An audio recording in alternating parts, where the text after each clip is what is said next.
Hola chicos, soy yo, profesora Sinclair, and this tutoría has to do with los verbos regulares de tipo AR, o inglés, regular AR verbs. So, in this module, we're basically going to talk about verb conjugation in Spanish. And all this is a fancy way to say the act of changing the infinitive form of a verb to inflect subject, tense, and number.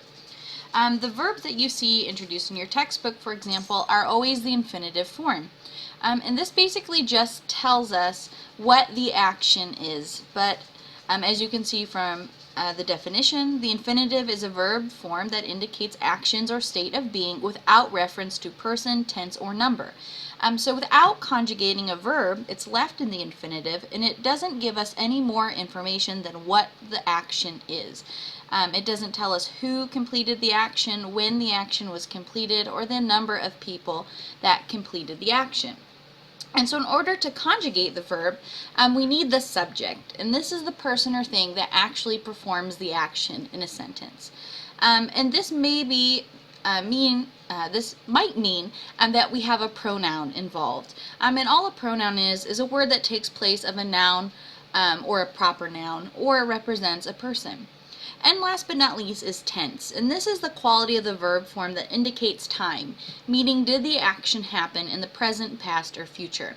We're going to learn endings for the present tense. So that means all actions that we can use at this point just express what happens today or what normally happens as in a habitual action. So all verbs in Spanish, the infinitives rather, end in either ER, IR, or AR. And this is how you can identify that the verb is an infinitive. And so an example of an infinitive in English is to run. And again, you can see from this it just gives us the action, but not the subject or time. And so today we're going to look at regular AR verbs. And before we do that though, we need to review our subject pronouns or our personal pronouns so we're able to identify how to conjugate the verb. So remember that personal pronouns are either singular, meaning we're referring to only one person, or plural, we're referring to more than one person. We also have first person, and you can see the example's already up. It means that you're speaking about oneself, either by yourself or with another person. So I, we, us, my friends, and I. Those are example of first person pronouns in English. The other tense or conjugation is second person. And this is when you're speaking directly to one person or to a group of people. So you guys, y'all, sir, ma'am, yuns, if you're from Western Pennsylvania. And then the third person conjugation is when you're speaking about someone or a group of people. So they, he, she, it. And so this is the section from the exam. And so if you're talking about two people, so in this case Alicia and Christina, what subject pronoun or personal pronoun would you use? And the answer is ellas, because we're talking about Alicia y Cristina, they, and they're both feminine. So as we learned earlier in the semester, we have to have number and gender agreement.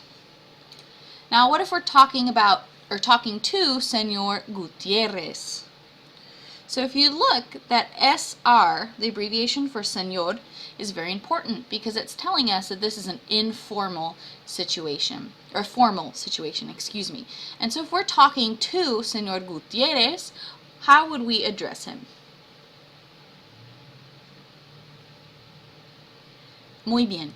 The answer is usted, because it is a formal you.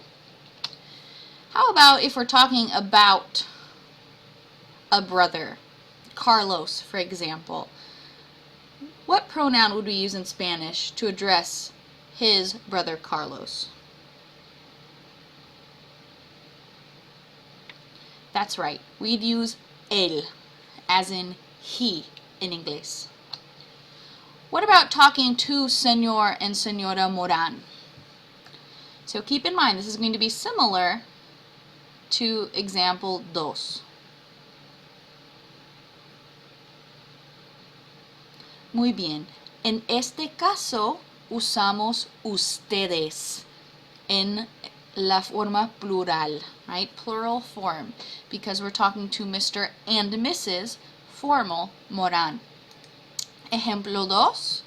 Someone is talking to his two sons.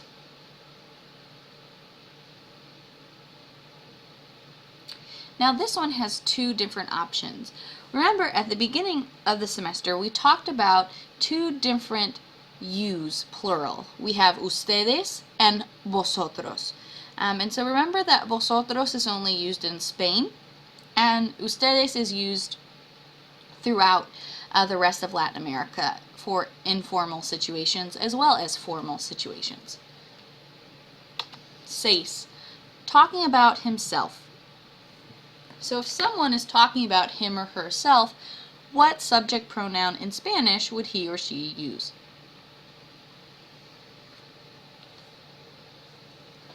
That's right, yo. Whenever we mean I in Espanol, we use the subject pronoun yo. Alright, what about if this person was talking directly to his wife?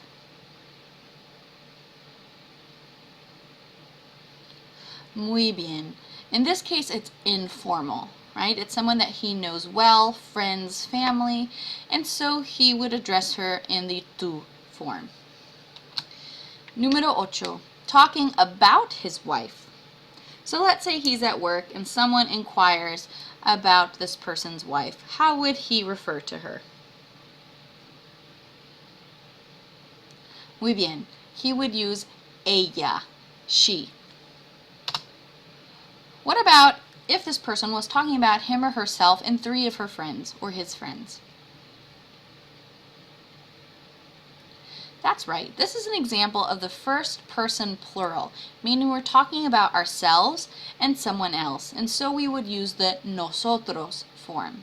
If it was a herself and 3 girlfriends, we would use the nosotras form. Remember that some personal pronouns need to match in number and gender. And last one, talking to his 2 daughters. This example is very similar to número 5, but in this case he's talking to daughters.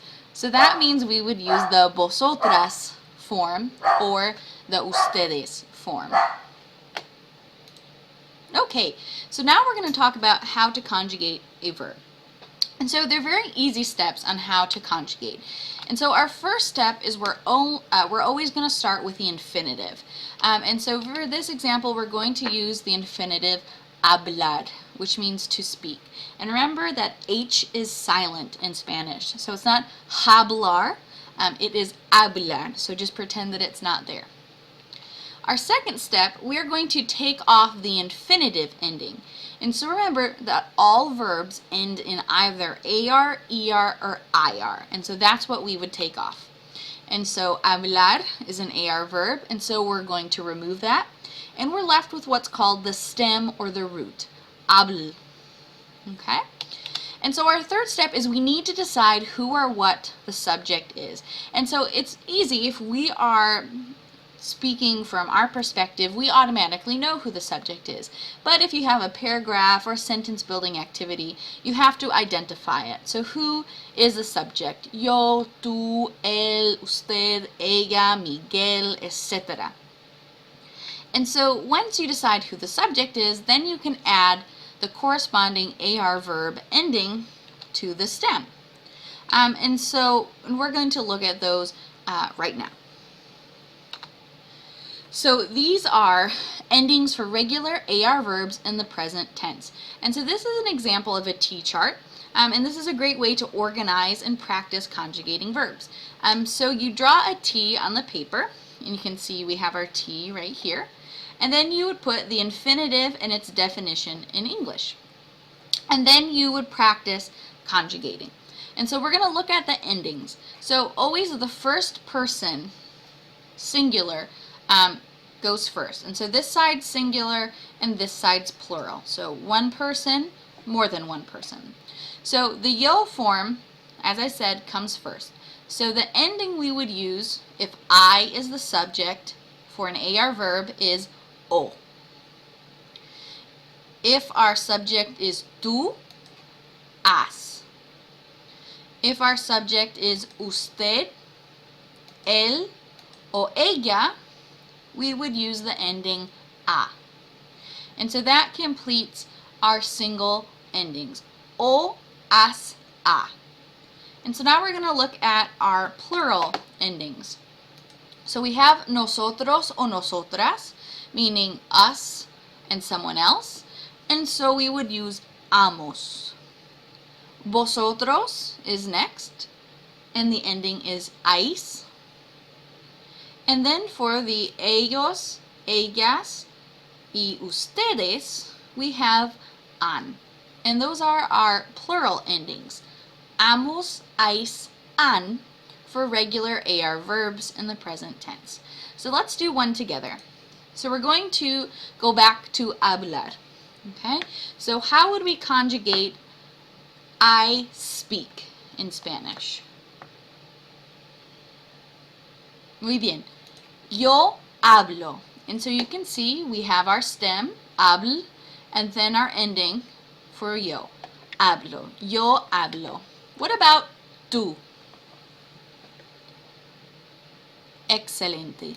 Tú hablas. Él, ella, usted.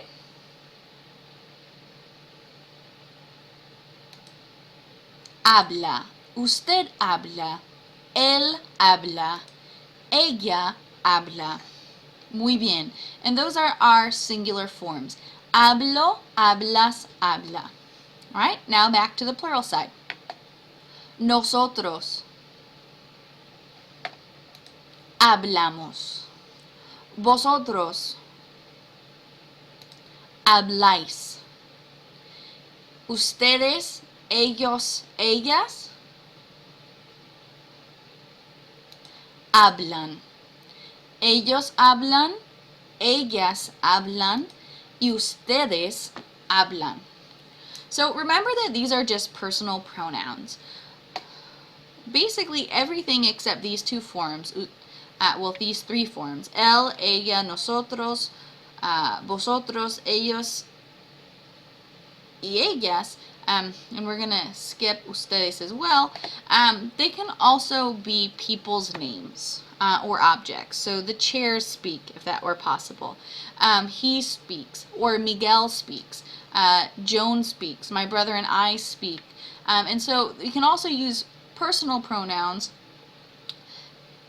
proper nouns, names, or objects. Okay, so let's test this out. So los estudiantes, they speak.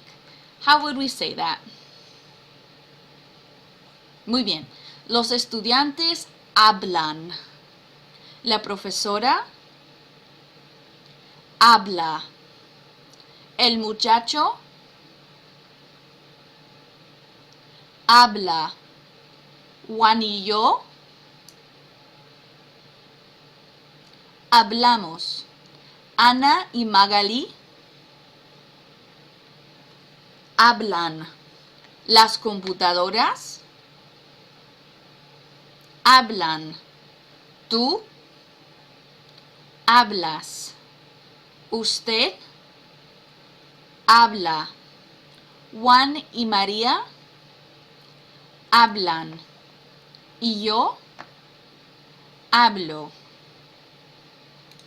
All right, that concludes the tutorial on how to conjugate regular AR verbs in the present tense. And now on to the actual list of AR verbs that you'll need to know. Adios!